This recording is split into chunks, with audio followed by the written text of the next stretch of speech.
I know it's been a little while, but we're back with new requested features for the Predator. We got a new entry method, new indicator filters, a PNL display, and even a kill switch. And now, thanks to my amazing wife, we now have a full guide for the Predator with details and explanations on how everything works. So big shout out to her. Full description of all the updates will be sent out in an email as well as posted on the Discord. If you're looking for a free 7-day trial, just go to Discord, go to the Reversal Predator room, download the file, import it like normal. No need to sign up for anything aside from the Discord, but that part is 100% free. But with that being said, guys, let's get right into it.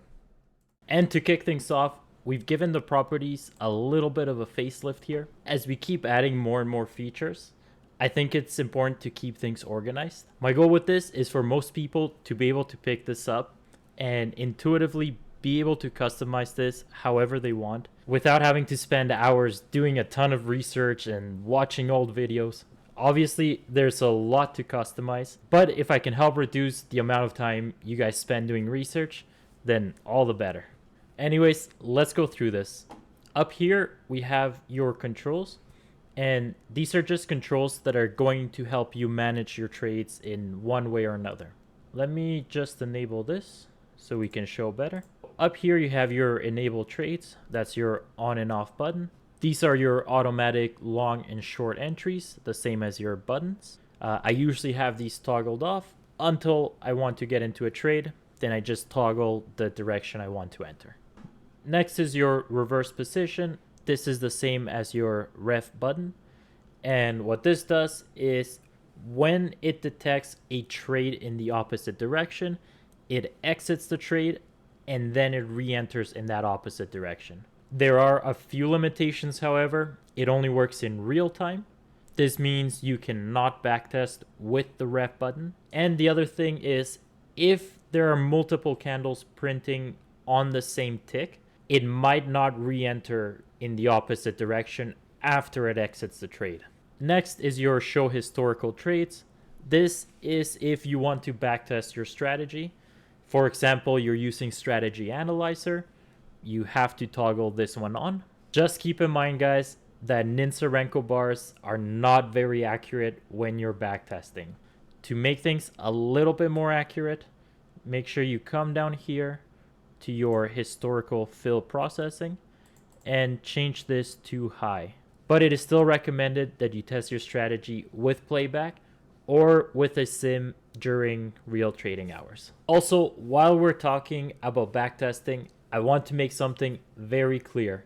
The Predator is an order entry and management tool. So yes, if you leave your long and your short button on, it's going to take every entry and manage your trade automatically. And for some of you, if the filters meet your conditions, this will work great for you. However, for most people, this is best used as a semi-auto trading tool.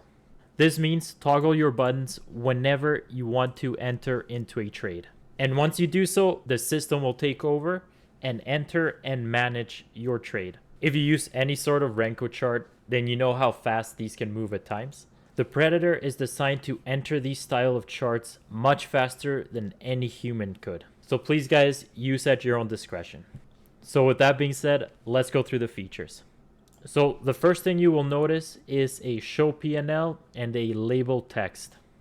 Your show PNL is going to keep track of your realized, your unrealized, and your total PNL. And your label text is anything that you want to write down to help you identify the chart that the strategy is enabled on. So for example, I know many people like to trade multiple charts on different tabs, and it gets very confusing knowing which Predator is loaded on which chart, because sometimes you have different settings for different charts. So this way you can identify which is account 1, which is account 2, 3, 4, or you can label them literally whatever you want. And it will come out to whatever text you put in there. This is just meant to help you identify the account you are trading. Now, if you do not want to see your PNL down here, you can simply go up to these new buttons on your toolbar, select the PNL with the circle, and it's going to take that away. That is the same as unselecting your show PNL inside the properties. If you do want to see it, you can simply click again. It requires a price movement in order to load up the data. So if you see this, that just means there hasn't been any price movement yet. So we're going to hit play. Once there's a price movement, it populates again. Next, you may have already noticed there is another button up here called PNL Sync. This is going to sync your strategy PNL to your actual account PNL. So let me show an example of that, and then I'll show you why it's important in the next section. So I'm going to enter a trade Order here. filled. And now, while the strategy is running, it's going to constantly update your PNL to your account PNL. So if for whatever reason, let's exit out of Order here. canceled. You're at negative 38.5. Your PNL and your realized PNL, negative 38.5. When you disable a strategy, it's going to reset that PNL, but your account is still going to be a negative 38.5. So what we can do here, PNL Sync, and it's going to bring your strategy PNL to your account PNL. Now, this is mainly just going to be important when it comes to your trade limits. So let's go back into the properties and we'll move on to this section. If we scroll down to your order limits, you will find your realized profit and loss. And we have also added a kill switch. This one was a highly requested feature, and I'm going to explain both of these again so we understand the difference between these. If you use a realized daily profit or loss limit, this is only going to prevent new trades once this limit is realized. So if you have an unrealized amount, this is not going to do anything. This is just for realized profit. Now, if we have a kill switch, this does include unrealized. This is for the total PNL.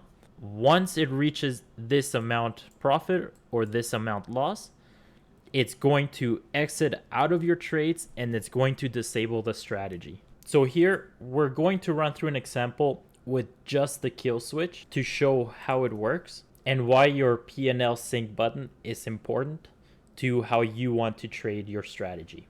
So I'm going to set it at 50 just to get through it quickly. And I'm going to hit apply. And I'm going to enable. Let me hit play. So here we just enabled the strategy. That means my total PNL is at 0. So now if I was to just leave it like this, my total PNL starting from this point would need to reach either 50 or negative 50 in order to exit a trade. But if I were to hit the PNL Sync, now we sync to the actual account. Now we're closer to our kill switch limit. So let me enter along here. Order filled. And see if we reach a kill switch. So watch this number down here. And I'm going to speed this up just a Order little. filled. There we go. Now that we hit a 50 profit, we activated the kill switch. You get a little message on here telling you what's going on. Your strategy becomes disabled. So if you see this, that is normal. Don't worry about it. That is how it was designed. It is a kill switch. So you can just hit OK.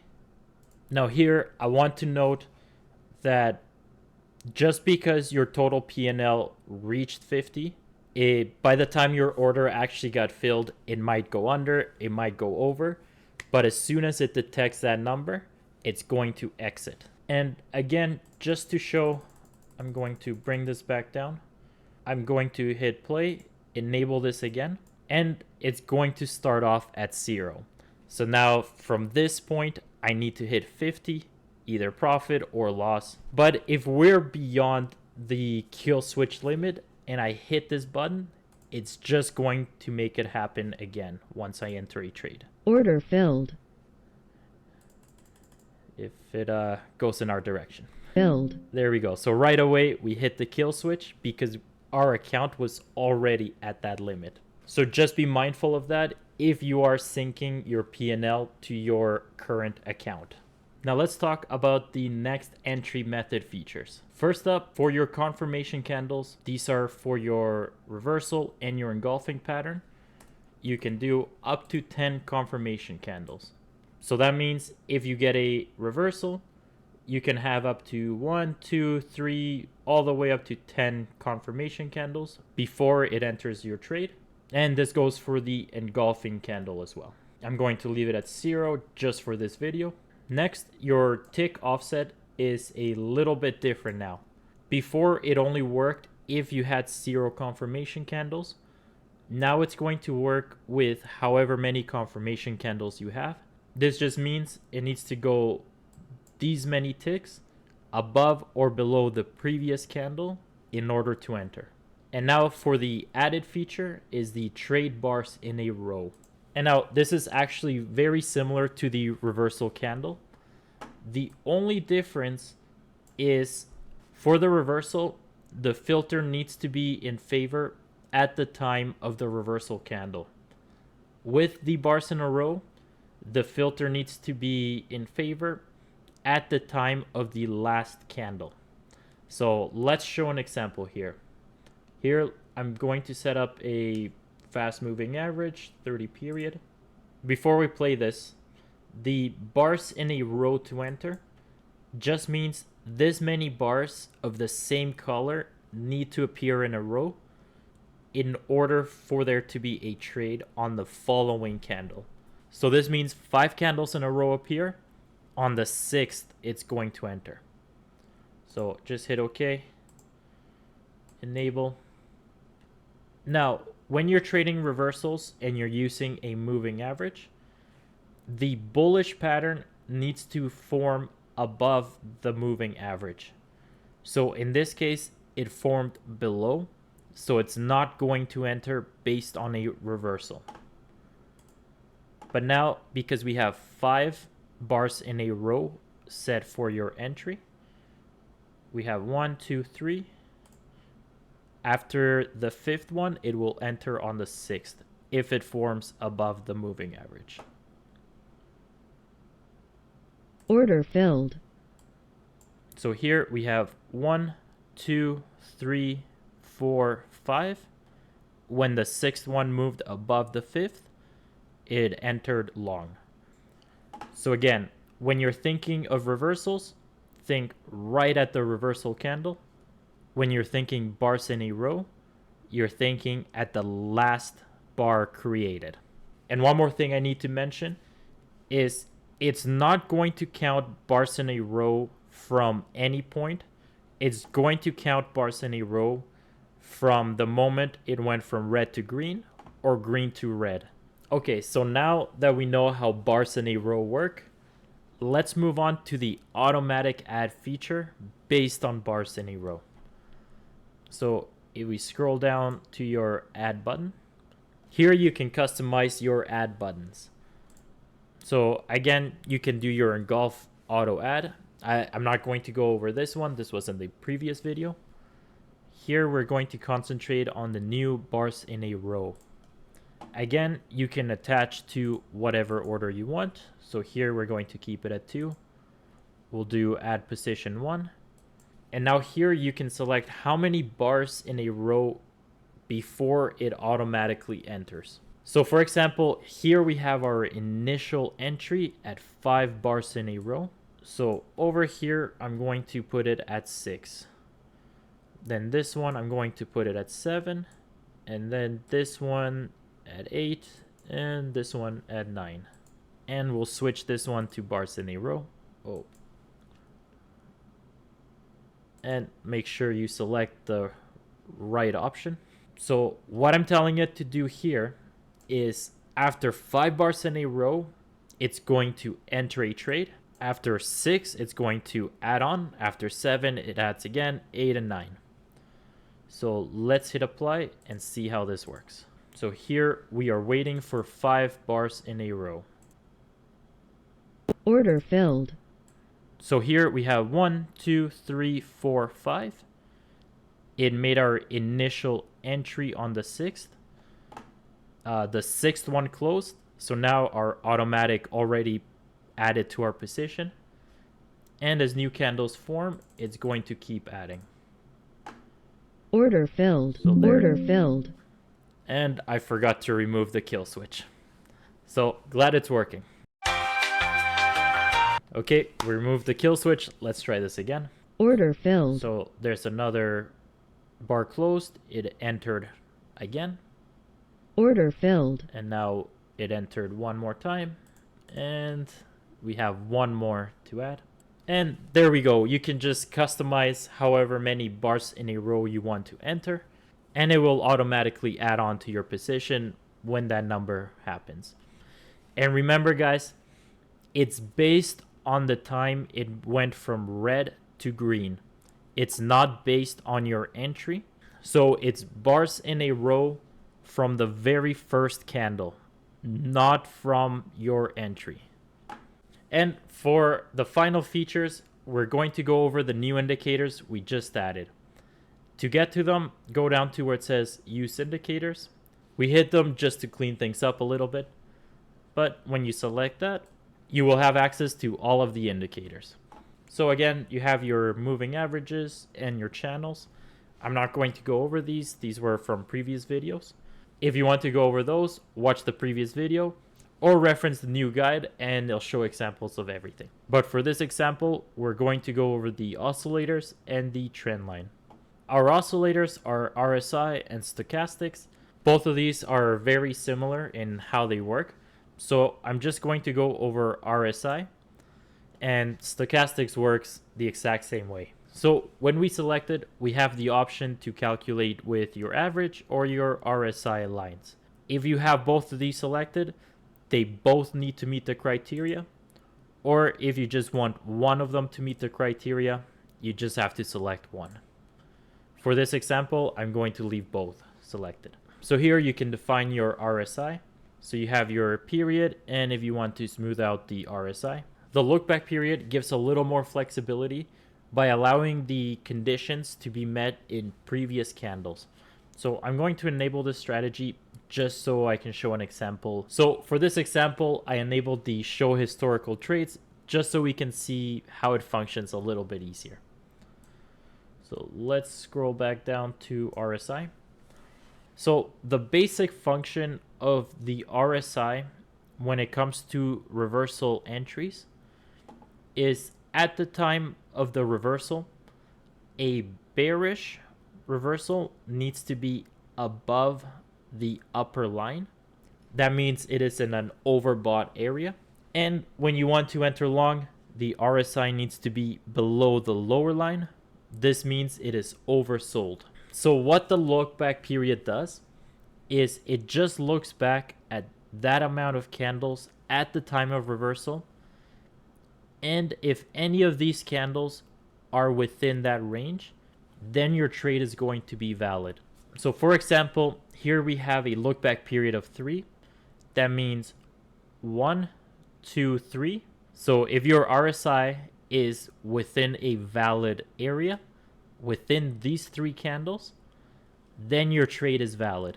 So let's click out of here and just show a few examples. Here we entered short because your RSI and your average were above the upper limit. Here, these are bullish entries because they are below the lower limit. Up here, we are still technically in a trade, so we did not enter short, but it is not colored in because it is below the upper line. So it wouldn't have been a valid entry anyways.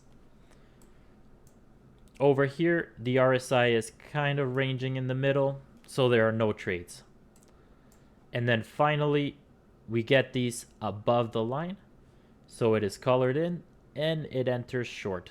And when it comes to engulfing and bars in a row, because these are more of a continuation trade, the oscillators work a little bit different. When you're using bars in a row or engulfing, all you're trying to do for a bullish entry is make sure it is not above the upper line. so it's not in the overbought area. And when you're going short, you just want to make sure your RSI is not in the oversold area. And now for the final indicator is your trend lines. This one uses the built-in trend line indicator. The trend line indicator is based on the swing indicator. So that means there are a few things we gotta note about this, and I'm going to show you on the chart. First of all though, you can select your trend line strength. Most cases, people leave it at 5. You can select whatever you want, but I'm going to select that, hit OK, and enable. With the trend line indicator, it's only going to show the most recent trend line. The way this indicator works is when the trend line is sloping down, all your bearish patterns need to happen below the line in order to enter short. In the case your line is sloping up, then your bullish patterns need to form above the line in order to enter long.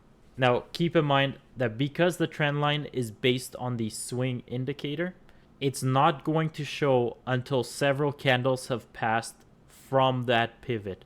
So this means that if you're looking back at trades, it could look as if it missed a trade completely, but all it is that automatic trend line hasn't actually been built yet. So the price would have to go back and hit that pivot again. This is one of the limitations when using automatic trend lines. That's it for this one. Links for everything are going to be in the description down below. If you guys have any questions or requests, let me know in the comments. But as always, take care, enjoy.